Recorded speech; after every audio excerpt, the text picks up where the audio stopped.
महाराज आगे श्री सुखदेव जी राजा परीक्षित को कथा श्रवण करा रहे हैं। उषा अनिरुद्ध विवाह कि प्रभु उषा के साथ अनिरुद्ध का विवाह कैसे संपन्न हुआ। तो उन्होंने कहा कि बाणासुर के जो पुत्री थी उषा, उन्होंने एक बार स्वप्न में अनिरुद्ध का दर्शन कर लिया और स्वप्न अवस्था में ही वो उनको पति रूप में देखी है, प्राप्त करना चाहिए है। और उस समय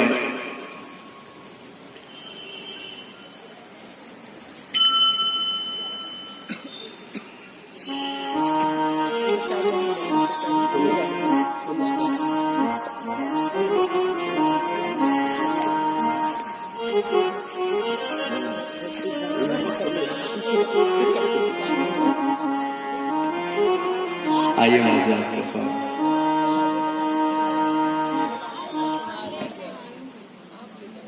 बोलिए भगवान की जय।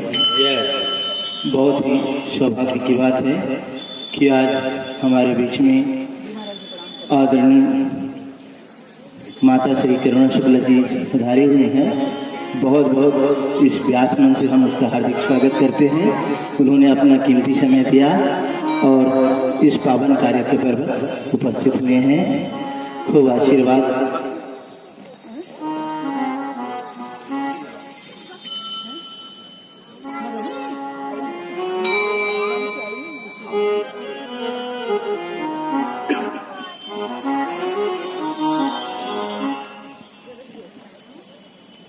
माँ जी पधारी हैं, उन्होंने हमारे आमंत्रण को स्वीकार किया। आपका बहुत बहुत आभार। आप इस धर्म कार्य में पधारे हैं।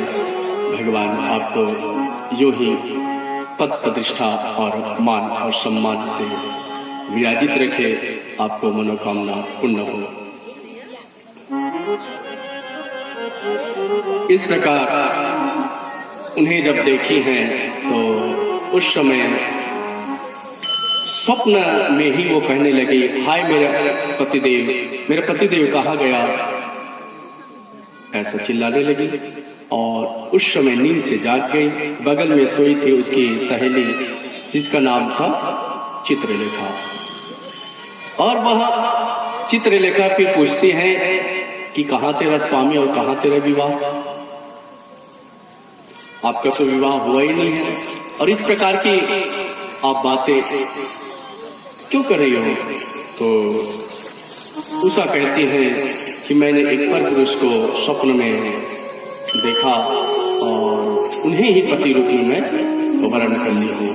उनकी बात को सुन करके फिर चित्रलेखा ने उसी के कहे अनुसार, चित्रलेखा उनका नाम था, अनेक प्रकार की वो चित्रकला में परिपूर्ण थी और माया विद्या से भी वे परिपूर्ण थी, योगिनी विद्या भी जानती थी वो। तो वे फिर अनेक प्रकार के चित्र बनाने लगे। क्या ये वही पुरुष है जिसका दर्शन तुमने स्वप्न में की है? तो उस समय वो कहती हैं कि नहीं, ये नहीं है। फिर दूसरी बोला ये है, नहीं। ऐसे करते करते फिर द्वारकाधीश के चित्र बनाए। तो कहने लगी, हाँ इसी की भांति है, इसी के जैसे दिखता है। तो प्रद्युम्न का बनाया, फिर अनिरुद्ध का बनाया। तो अनिरुद्ध के जब चित्र को देखी है तो कहने लगी, हाँ ये वही है। तो महाराज चित्रलेखा भी कहते हैं, प्यार की तो कैसे द्वारकाधीश की नाती।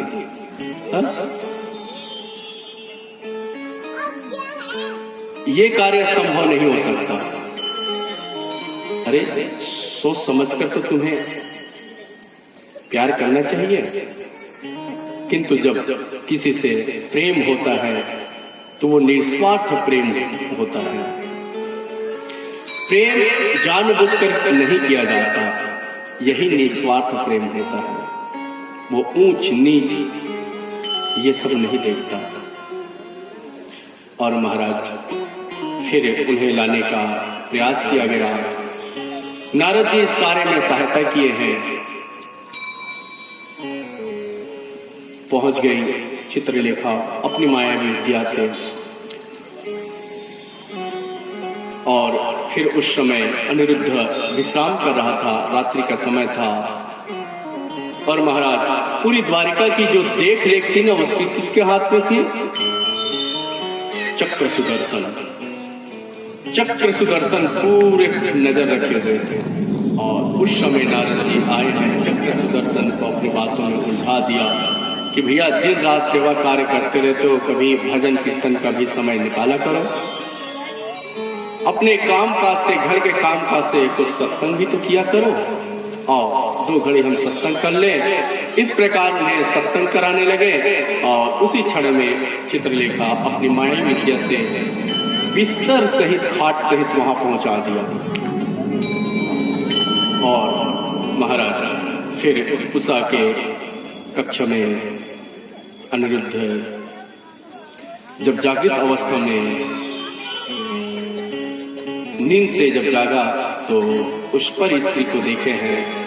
और उषा ने कहा कि मैं आपको स्वामी रूप में वर्ण करना चाहती हूँ। कि दोनों में प्रेम हो गया। और महाराज उस समय बाणासुर ने ऐसा प्रतिबंध किया था कि पर पुरुष की छाया भी उषा पर न पड़े। द्वार पर पहरेदार लगा दिए थे। और वहां जब पुरुष की आवाज को सुना गया तो द्वारपालों ने बाणासुर को सूचना दिए हैं कि महाराज लगता है कि उषा के कक्ष में कोई पुरुष का प्रवेश कर गए हैं। तो जाकर के जब देखा तो अनिरुद्ध वहां पर विराजित था। फिर बंदी बना करके अनिरुद्ध को कारागार में डाल दिया। इधर महाराज 4 महीने बीत गए। जिसके इतने नाती पंथी होंगे, कहां किसका ख्याल? 3 करोड़ जिसके शिक्षक हैं, अब उसके नाती पंथी कितने होंगे? 56 करोड़।